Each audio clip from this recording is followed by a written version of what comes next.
Two must-win games this week for the SDSU men's basketball team, and they win them both. But the women's unbeaten conference streak comes to an end. Welcome to Aztecs All In. I'm Weiner along with Steve Perez, with both the men's and women's team remaining in first place in the Mountain West Conference. Let's say hello to my good buddy Steve Perez. How are you, Steve? Howdy do to you, Lewis. The game against the Falcons, one of those taken care of business games. And the Aztecs did it in pretty impressive fashion, right? Yes, indeedy. Steve, the Aztecs had a golden chance a week ago Saturday to earn a much-needed quad one win on the road against Utah State. And despite outplaying them for much of the game, they weren't able to pull it off. That loss hurt the Aztecs in the metrics and pushed them off the at-large spots in many projected bracketology brackets. The Aztecs are in the mid to low 40s in both the KenPom and net metrics, and they really have to win some of their upcoming quad win chances against Utah State, New Mexico, and yes, even the road game against Boise will be quad one because they're ranked above 75 in the net. But first things first, get those must-win games in the books this week. Steve, Aztecs playing in Clune Arena in Colorado Springs for the final time as a member of the Mountain West Conference. And as Brian Dutcher said after the game, the final time the Aztecs will play there as long as he is the coach. Aztecs in their white unis and Air Force wearing the initials USSF on their jerseys, which I found out stands for the U.S. Space Force. And the Falcons blasted off quickly in this one. Cam Sanders hits a three and then off a steal makes a driving layup. And 2.5 minutes into the game, the Falcons led 5-0. Aztecs finally get their offense in gear with BJ Davis hitting a jumper, 2 re-sticks and water free throws, and at 15:23 in the first half, a Pharaoh Compton dunk will give the Aztecs a 6-5 lead, a lead they would never relinquish. Aztecs playing some tenacious defense, forcing Air Force to turn the ball over and over. With the Aztecs leading 8-5, the Aztecs forced back-to-back time clock violations, and at the 12:42 mark after a Tay Simmons drive, the Aztecs were on a 13-2 run over a 5-minute 40-second stretch, and they had already forced 7 Air Force turnovers. The Aztecs were driving the basket at will. A Dixon Waters fast break made it 17-7.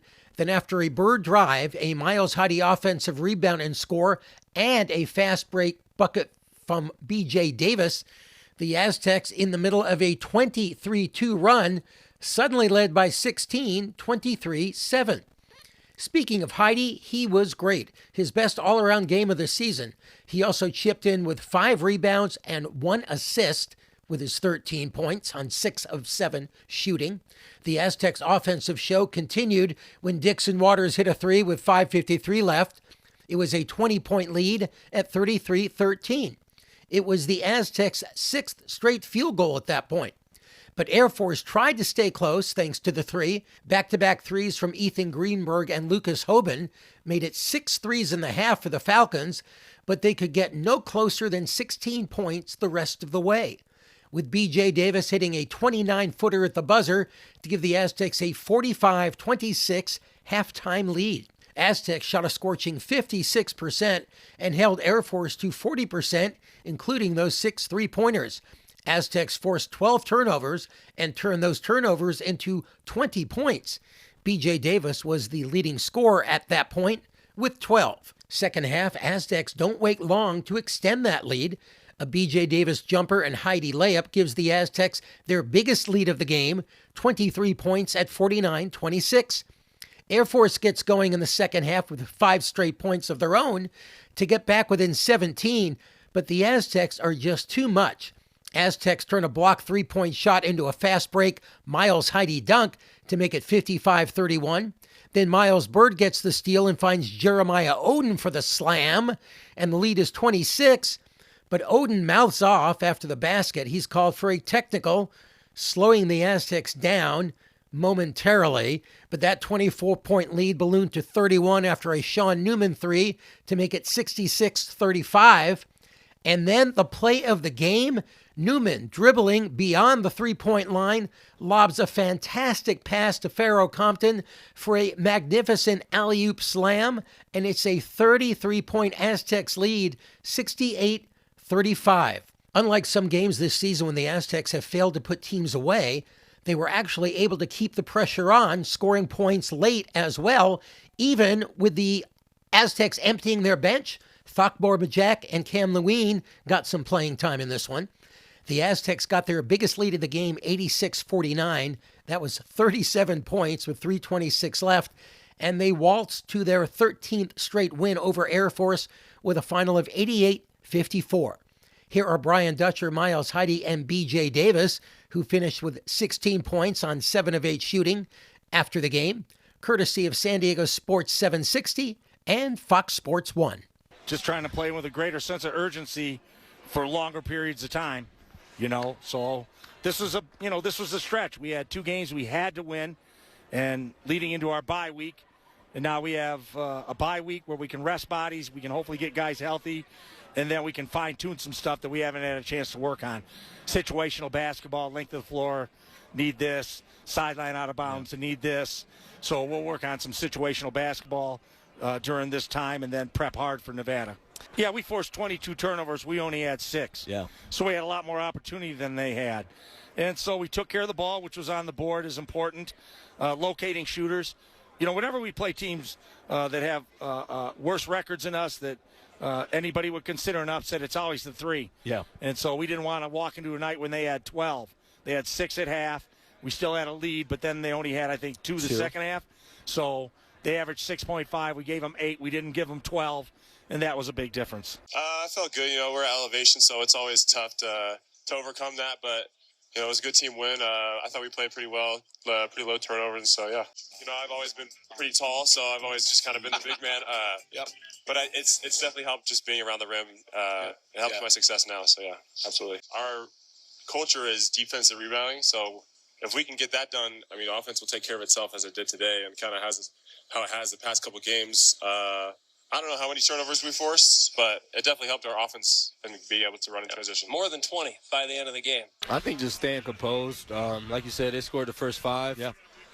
So we just kind of had to come together a little more and get stops and run, and that's kind of led us to get easy baskets. Yeah, we got, a lot of players, and we got a lot of depth. So running is something we could do, and we're super confident running, and that's something we got to do more if we want to be that championship team.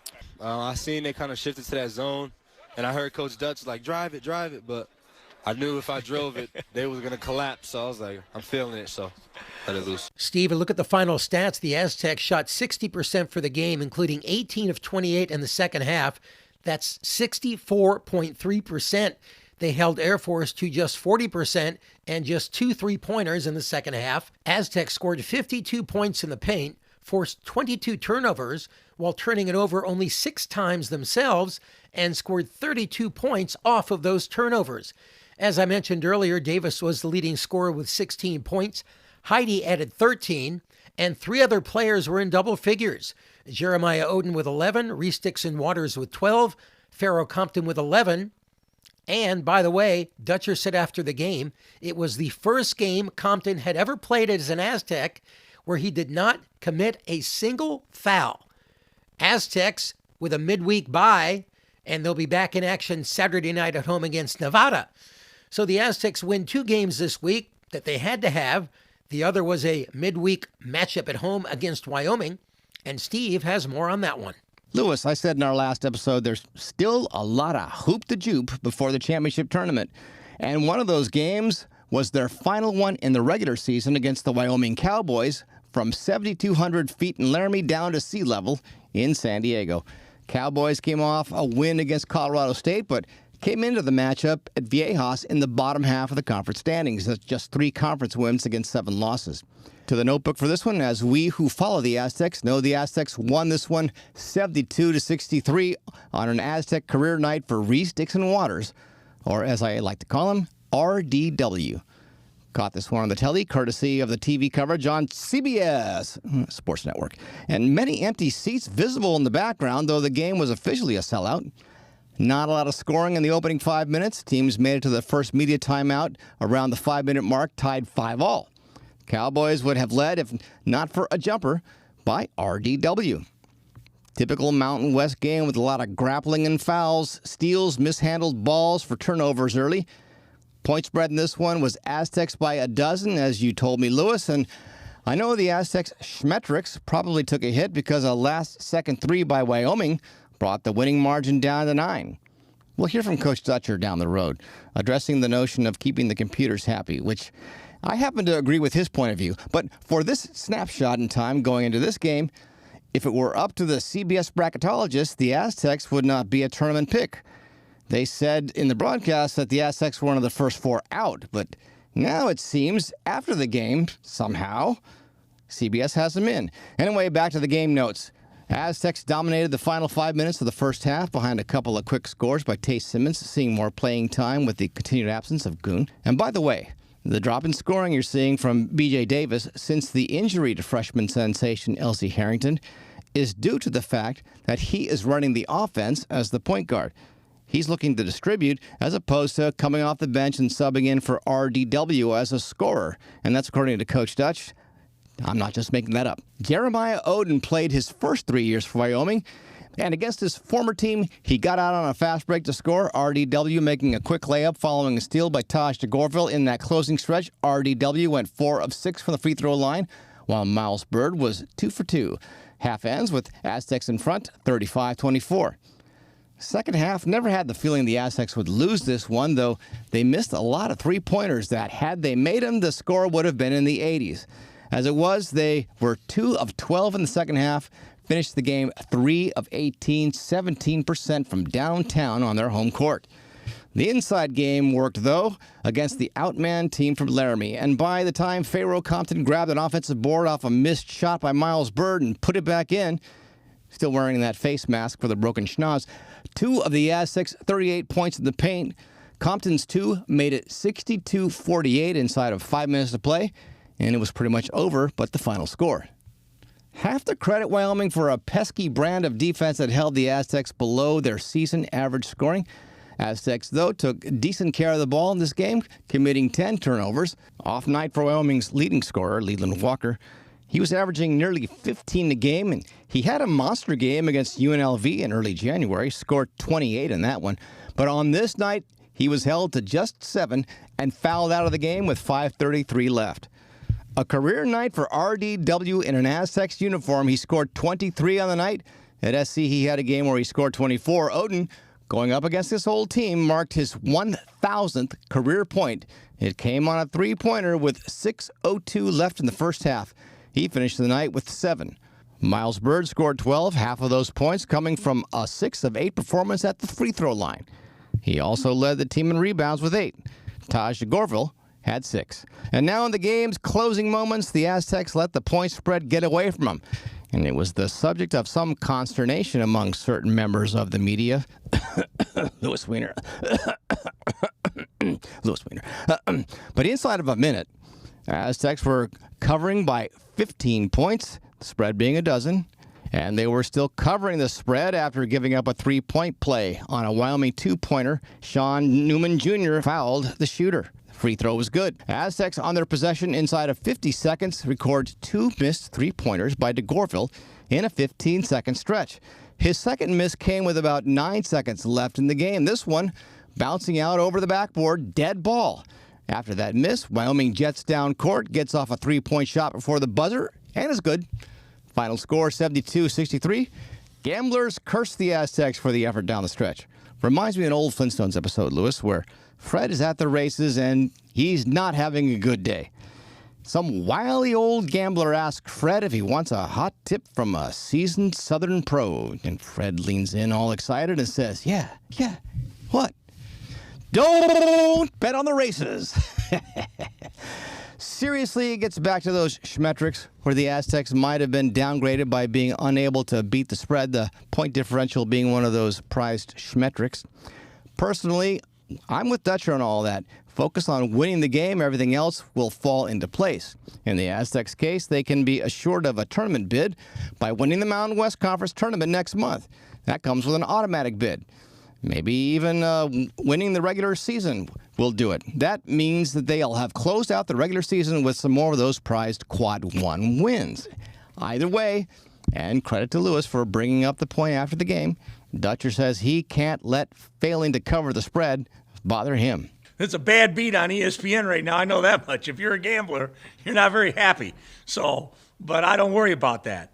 So I think there was enough shot clock differential, and I didn't care. They didn't make a big deal of it. It wasn't like we were trying to run it up on them or anything like that. We were just playing shot clock, this and that, and we took a shot. So the last three, the game's over, so our guys were laxing up, and they rose up and made a three, and that's what happens in basketball.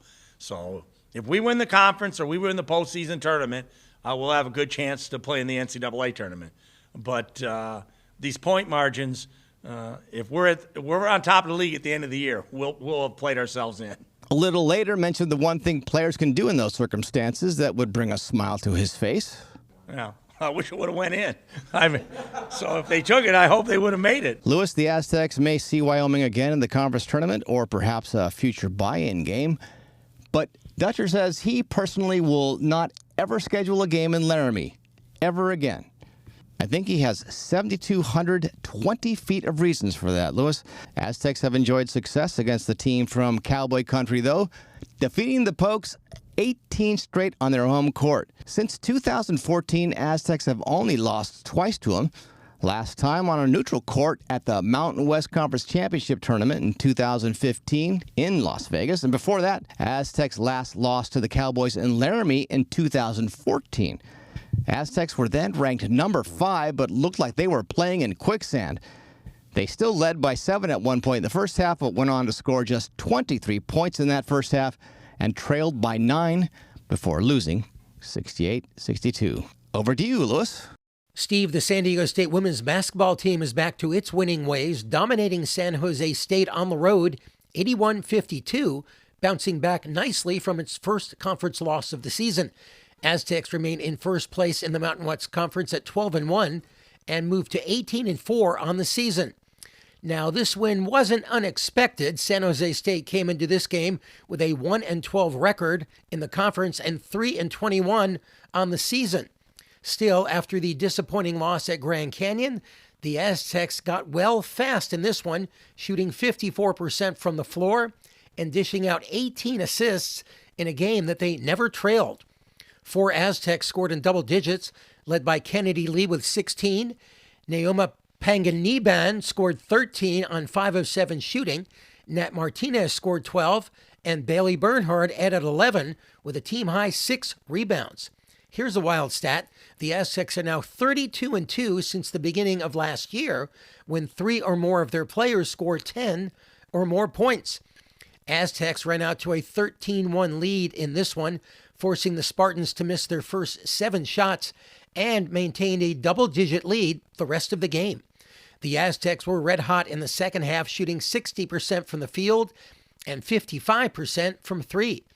They've now won 14 of their last 15 and 19 of 20 against Mountain West opponents. The Aztecs will miss playing the Spartans next year in the Pac-12 because this year they won each of their games against them by 28 and 29 points. Aztecs host Colorado State Wednesday at 6 p.m. The streak is dead. Long live the streak. As the Aztec men's basketball team knows full well, Global Credit Union Arena, that's the home of the Grand Canyon Lopes, or the Grackalopes as I call them, that's a tough place to play. Aztec women's basketball team found out firsthand and saw their impressive 13-game winning streak come to an end with a tough 57-44 road loss on Wednesday night. Aztecs 17-4 overall after that result and 11-1 in Mountain West play. It was their first conference loss since last February and first road defeat of the season. Lady Aztecs struggled offensively, shooting just 30% from the field, hitting only 2 of 9 threes, shivering cold from beyond the arc. They committed a season-high 19 turnovers, fell behind early where they were down 11-4 after missing 5 of their first 6 shots and 4 turnovers in the opening minutes. But they battled back, holding the Gracalopes to 21 first-half points and tying the game with 8:30 left in the fourth after taking leads in the third, where they were up by as many as 4 late in that quarter. The home team pulled away with a decisive 22-9 closing run, including a 13-1 spurt fueled by big shots and key rebounds. Naomi Paganibon led the Aztecs with 15 points, going a perfect 6 for 6 from the free throw line. The rest of the offense couldn't find rhythm. No other Aztec reached double figures in a low-scoring affair. Gracalope's Chloe Mann starred with 18 points, powering their fourth quarter surge. Aztecs head coach Stacey Terry Hudson summed it up. They were the better team on that night, outplaying her charges in all areas. Her memorable quote, "It looked like we were playing in slow motion." The loss snaps their school record 19-game winning streak against Mountain West opponents, the 5th longest in league history. Rare off night on the road, but the Aztecs remained atop the standings going into their game Saturday at San Jose State. Alrighty, that'll wrap up this edition of Aztecs All In. Don't forget to follow us on the X. That handle is at Aztecs_all_in. And any thoughts you have on the program, you can always drop us a note via Gmail. That address is aztecsallin@gmail.com. So for Louis Weiner, this is Steve Perez saying thank you for checking in with us, and we will check in with you later.